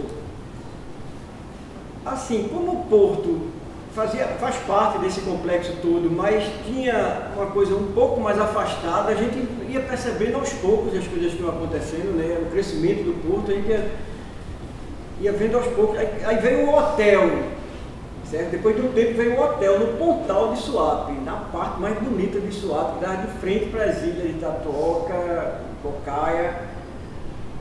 Nessa época da construção do hotel, aí a gente já morava lá mesmo, né, assim, já tinha casa e tal. A gente fez um movimento contra a construção do hotel. Não era simplesmente por ser o hotel naquela parte da praia super linda, era porque tinha no projeto uma destruição de mangue grande, que eles prometiam que iam replantar.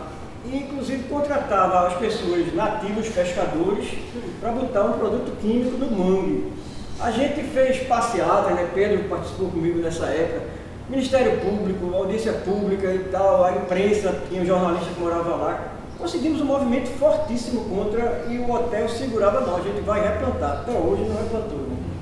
Outra coisa, coisas mínimas, como no início treinaram as pessoas nativas de lá para trabalhar no hotel, mas com o tempo tem pouquíssimas pessoas no hotel hoje. Né? Foi saindo, não tinha um sistema de cota, de obrigação de ter que ter um percentual tal de pessoas nativas daqui.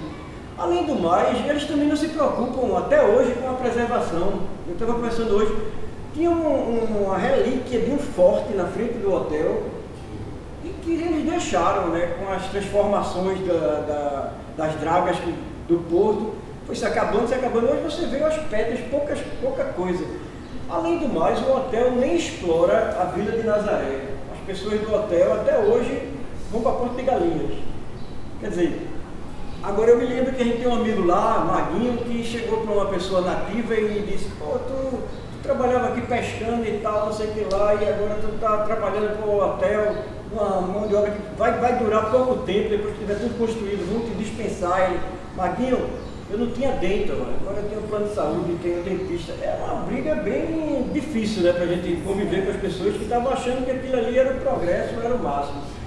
Hoje a gente consegue mostrar as pessoas de lá, né, aos poucos, com o movimento, né, que a gente começou a participar dos movimentos, mostrando, ó, isso não deu certo na construção do porto, foi só o início, aqui no hotel também não deu certo, foi só no início. E agora, nesse momento atual, inclusive essa minha fala é muito também convite, né, que a gente vai precisar de todo mundo.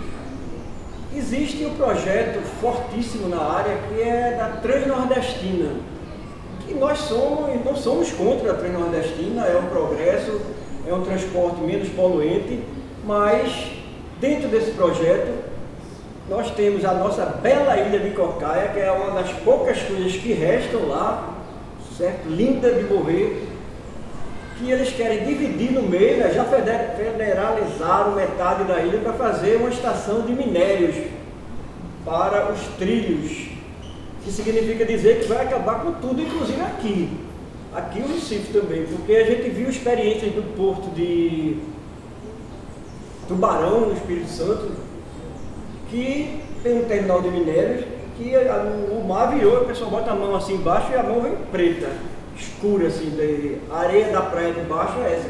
E ali a ilha de Cocaia, além de estar dentro totalmente do estuário, de uma área estuarina, é o ponto que mais se pega marisco das marisqueiras, né? Tem um grupo grande de marisqueiras lá, a água é transparente, tem a questão turística também. Tudo isso, a gente defende o seguinte: traga esse trilho de outro lugar, já é poluente, só o fato de trazer as limalhas vão se soltando por aí, mas a Bemisa, que é a empresa que está nesse primeiro projeto, que é uma mineradora de Minas Gerais, que é a que tem mais crimes ambientais contra ela no Brasil, é a empresa que está nesse projeto para passar 30 anos produzindo trilho de trem na estação de minério na ilha de Cocaia. Quer dizer, a Transnordestina não vai durar esse tempo todo, a Transnordestina vai durar muito menos. E depois eles vão exportar, né? Já está ali no porto, a exportação de trilho para o mundo todo, e tem essa história de que vai durar só 30 anos. 30 anos é a vida toda, né? Não significa que vai mais sair. A gente está nessa luta. Paralelo a essa luta, a gente tem o movimento Cocaia Vive, que no último dia 13 de dezembro, sim, além do mais, temos a questão arqueológica, tem vestígios arqueológicos na ilha de Cocaia, que é isso aqui que eu quero mostrar também. Porque tiveram baterias fortes na época dos holandeses, espanhóis e portugueses, né? E a ilha de Cocaia tem vestígios que não é explorado, nem o IFAM não foi lá tombar isso, né? Aí, a fala de vocês aqui, inclusive, foi cada pessoa que foi até me alimentando do que eu ia falar aqui, né? Assim, a ilha de Cocaia tem uma festa centenária, que é a Ouriçada, que é a única festa de ouriço do mundo. E todo 13 de dezembro, que é dia de Santa Luzia, tem uma festa religiosa, que é uma procissão na Vila da Praia. 13 de dezembro. Nesse último 13 de dezembro a gente fez um movimento de tentar abraçar a ilha, mas a ilha é muito grande, não deu para a gente abraçar não, mas a Marco Zero fez matéria, vários jornais fizeram matéria dessa festa da ouriçada, né? Que as pessoas nativas juntam ouriço, não pescam nessa época, é uma coisa bem religiosa, Santa Luzia para os pescadores, e fazem uns buracos na areia, botam os ouriços, botam as palhas de coqueiro, queima até ficar preto e depois se come.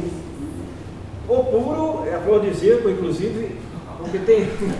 Dentro tem uma partezinha bem amarela, bem forte assim, que é a parte... É um caviar. Todo mundo precisa conhecer. É uma gordurinha. Não, hoje o ouriço é a coisa mais chivarezinha. Não, ouriço mesmo. Não, ouriço, é a forma de ouriço. É. Mas internamente. Sim, quando fica preto, ele solta as patinhas todas, né, aquelas que furam, aí você abre ali tudo.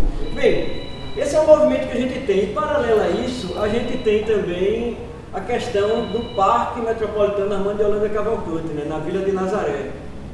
Que temos aí ruínas do século XVII, século XVIII, e que nesse momento atual, as ruínas estão caindo, literalmente, porque a SUAP espera pela FUNCEF, a FUNCEF espera pela Prefeitura, a Prefeitura espera pelo governo e ninguém faz nada nisso.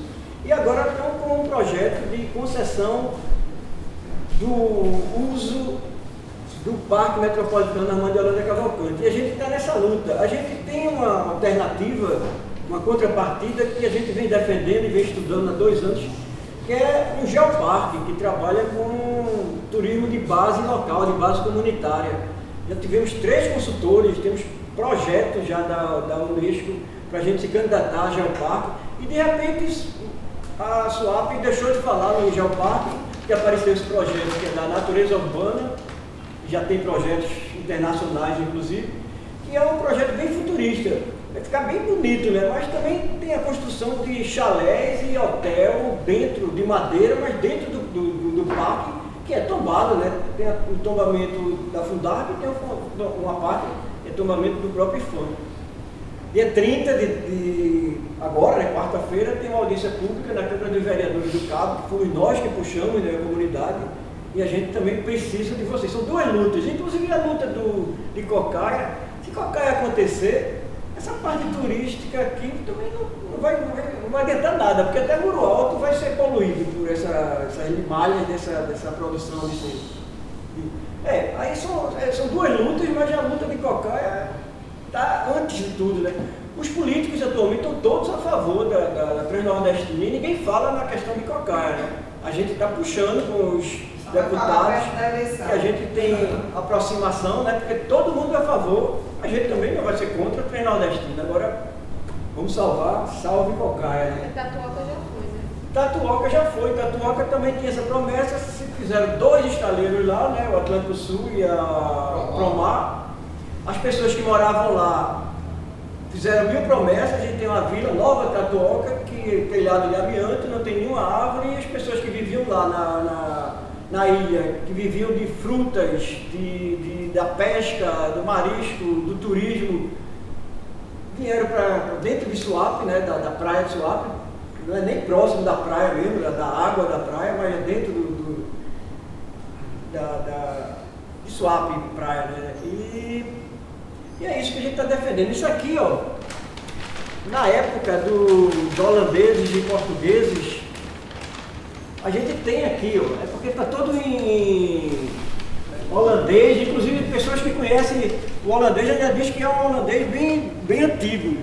Mas a gente mostra aqui que tem Tatuoca, tem Cocaia, aqui escrito de outra forma, né, Tatuoca, alguma coisa assim, mostrando que tinham bateria, que é o Forte de Nazaré, né, e mostrando as batalhas que tinham nessa época, porque essa época foi uma época que o Vicente Andrés Pison, existe essa teoria forte, veio aqui primeiro, mas não tinha autorização de vir, aí vieram os portugueses, fizeram fortes, depois vieram os holandeses e começaram a disputar por causa do açúcar, né, os engenhos. Inclusive a gente tem a maior concentração de engenho do Brasil, que é nessa área de Ipojuca e Cabo de Santo Agostinho. E é isso, a minha fala também é muito chamando para todo mundo. A gente, é o terceiro dia que a gente fala disso, né? Tiveram filmes aqui interessantes, tem o Museu Suape. Que é da Globo, mas fala sobre Piedade, foi filmado lá, Piedade. A Ilha de Santos está lá na frente da casa do faroleiro fazendo umas. Na beira do rio, Ipojuca, a beira do rio, no Açangana, aliás, que é onde a gente também tem um projeto, além desse movimento que a gente faz de salve Cocaia, tem um projeto Rio Vivo Rio Limpo. Uma vez por mês a gente faz uma colheita do lixo, tem um catamarã e outros barcos na ilha de Cocaia, aí está arrumando naquela área praia toda. Que também é aberto para voluntários, tem inscrição e tudo, porque tem um limite assim, de 40 pessoas. E é isso, a minha fala foi muito hoje, precisando de todo mundo, desses protestos que, assim, o Muro Alto, por exemplo, ele tem os grandes resorts, tem um vento no Nordeste, um vento Nordeste no verão lá, que sopra, os navegadores já sopram para o Muro Alto. Isso quando bater nessa parte do capitalismo, né, aí. Mas depois que fizer, que bater, que a pessoa vai ver, não tem um estudo ambiental para isso, a gente precisa da universidade, da academia para chegar junto desse. A gente tem várias pessoas que defendem geoparque e tal, foi feito estudos. O geoparque do Seridó, o professor Marcos Nascimento, que é da Universidade Federal do Rio Grande do Norte, ele estudou aqui o geoparque sendo feito a partir da Vila de Nazaré, né? Só que o tamanho mínimo seria Ipojuca e Cabo, mas é o que a gente defende. Vários monumentos de Maçangana e tudo mais. A professora Thaís Guimarães também, professora, doutora, estudiosa de geoparque. Foi feito inventário e tudo, mas a coisa não andou, né? Foi uma vontade política. Eu já passei muito pelo tempo. Que foram colocadas aqui, os impactos nas pessoas. A gente, no geral, ouvindo as pessoas falarem do impacto só por causa do impacto nos tubarões que chegam aqui e vai causar impacto. Mas, no geral, o impacto nas pessoas e tudo mais, como foi colocado aqui, não chega. Entendeu? Então, essa coisa de gritar e dizer: olha, isso aqui vai acontecer, isso aqui está acontecendo. É preciso gritar mesmo. Essas TIs que foram trazidas para cá, né? Esses terminais de integração. O Jordão, a gente lutou, a gente fazia abaixo-assinado, a gente foi para o bar, a gente fez abaixo-assinado, fizemos um monte de coisa. O que fizeram? Tiraram mais 2 linhas do terminal do Jordão. Então, antes a gente tinha um ônibus atrás do outro, a gente passava 5 minutos esperando o ônibus, quando o ônibus vinha para o centro. Hoje em dia, o ônibus vai até o aeroporto, 15 minutos, a gente passa meia hora esperando os ônibus. Então, assim, e isso é um lixo de São Paulo, porque em 92 isso já era lixo em São Paulo. Se funcionasse TI, São Paulo tinha o melhor trânsito do mundo. Então tá aí. Então o grito da gente vai ficando cada vez mais assim, ó. invisível a gente fica, os pobres, os pretos, os indígenas, os ribeirinhas. Nós somos invisíveis. É isso. Há 1 ano e meio, o avanço do mar, em 1 ano e meio, é gritante. A área que a gente desova, há 1 ano e meio, já não corresponde mais. Porque aquilo que a prefeitura chama de restinga, a prefeitura de Pojuca chama de restinga, as ações que são feitas é basicamente torar coqueiro e colocar para pseudamente proteger uma restinga, que na verdade é só a primeira linha da restinga. Porque toda restinga hoje é tomada por uma série de empreendimentos, que inclusive é um shopping, que vai virar um shopping, é autorizado e aí eles encontram as brechas legais. É tanto que a família Fragoso hoje tem no Ministério Público uma ação contra a comunidade. É tão isso que eles conseguem juntar audiências públicas dizendo não, é a comunidade que está destruindo e eu estou cercando. E é mais gritante que você vai lá, tem as placas da prefeitura. A área de preservação não invadir. E está lá. A placa está dentro da propriedade dele, que ele diz que é dele, mas que é historicamente ocupado por comunidades ribeirinhas. Aquela comunidade está enterrada lá, tem um cemitério lá, não precisa nem ser antropólogo, fazer um modo antropológico, é tão visível aos olhos de quem queira ver. Mas a prefeitura hoje, de Pojuca, na figura de sua prefeita, de seu vice, a prefeita Serena Salles e o secretário do Meio Ambiente, e todos esses que mudaram durante toda a gestão dela, têm feito vista grossa para coisas simples, desde a iluminação, que impede e que as tartarugas, em vez de ir para o mar, vão para a cidade, que são atropeladas pelos carros, vão parar dentro de piscinas dos hotéis, até coisas gritantes como construir uma cerca com autorização do CPRH dentro do mangue. É gritante como esses órgãos têm a competência, a incompetência de autorizar esse tipo de coisa e de calar a área de preservação. Não existe, isso não existe. Por quê? Porque essas pessoas não falam, elas sempre falaram que não é escuta. Essa ideia que a gente criou, que não existe local de fala, existe local de fala, que não é local de escuta. Então, nós, comunidades tradicionais, povos tradicionais, sempre falamos que não há escuta das políticas públicas. Isso é importante. Porque não chega lá. Essas pessoas ficam lá, morrem lá e são assassinadas lá. E o corpo não dá tempo nem de ser literalmente consumido pela terra e voltar para a terra, porque literalmente nem paz para morrer tem. Né? Então, assim, eu percebo muito essa coisa ainda, sei lá, eu estou lembrando da faculdade, essa comunidade de tirar a cabeça, né, de separar todo mundo para ninguém ter noção do todo, e ninguém saber da força que tem. E tudo é nosso. E ninguém entender que isso, que essa terra é ancestral mesmo, é sua, você é o que viveu lá. Né? Não. Mas ninguém tem noção também, eu acho que é uma coisa de desconhecimento, que eu acho que até no começo de tudo, porque tu falasse que tem uma coisa de espaço, né, que as pessoas têm que ser educadas para entender o que é espaço. Mas uma vez que a gente foi educado, esse povo de povos tradicionais, fomos educados, que nós não tínhamos alma, então fica meio difícil ir para outra compreensão. E esperar o quê de um país desse? Um país que foi roubado, né? Foi roubado dos índios, né? E que nós negros fomos trazidos a pulso, que a gente não queria vir para cá, não. Que se na África, como é que você vai deixar para trás sua memória, dando 7 bolas na árvore do esquecimento e as mulheres dando 9? Como é que se esquece de uma história, de uma memória? É forte. Assim, seminário sempre faz isso comigo, sabe? Ativa memórias que nem eu sei de onde vem, quer dizer, sei, né? A ancestralidade fala. E é no momento desse que a gente tem que botar para fora mesmo. E a voz embarga como a do colega, porque só sabe quem vive. Quem grita e não é ouvido.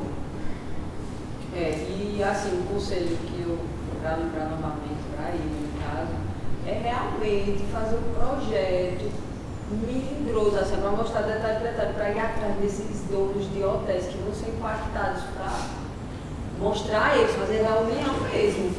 Porque, ó, aconteceu uma coisa parecida lá em João Pessoa, recentemente. Lá existe a lei que só pode, se eu não me engano, até tantos metros da praia, tipo, prédios de até 3 andares. E o prefeito, um coloio com empresários, queria detonar com essa lei aí, queria ia fazer, como é o nome? Eu esqueci agora. Flexibilizar. Isso.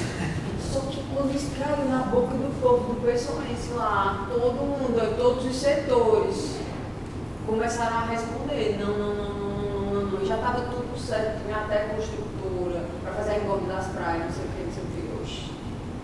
O prefeito desistiu. Ele desistiu, simplesmente. Mas fiquem ligados que volta. Volta, mas desistiu. Obrigada pela riqueza de tudo que foi falado aqui. Eu fiquei profundamente emocionada agora ao final da mesa. Tanto eu quanto a Isabela, a gente não tem conseguido sair dos debates aqui e, sabe, celebrar, assim, se a gente não foi um dia para a média. A gente chega em casa e quer se recolher, porque é tanta informação e, ao mesmo tempo, eu estava pensando, vou fechar a fala, estava pensando que quando a gente escreveu o projeto, a gente colocou para o edital uma afirmação. É um projeto que vai enfatizar o patrimônio paisagístico de Pernambuco. E eu ouvindo aqui e pensando que é um projeto que enfatiza as tensões e as lutas que estão por trás, ou que estão à frente, ou que estão acontecendo nesses territórios que são, que possuem essas paisagens que estão sendo transformadas. Então, todos os conceitos, né, memória, transitoriedade, patrimônio e paisagem, que une tudo né, nesse projeto, estão muito imbricados, porque o patrimônio é esse bem comum, né? Então esse bem das comunidades originárias, das comunidades tradicionais que estavam ali. Então, em defesa dessas comunidades e desse patrimônio, desse bem comum, que nós também colocamos essa pesquisa, enfim, à disposição, no sentido, né, de ir atrás desses patrimônios, entendem? De ir atrás desses territórios dos povos originários. E aí fecho fazendo um convite para amanhã. Venham, amanhã, pela manhã, teremos uma mesa muito importante sobre paisagem.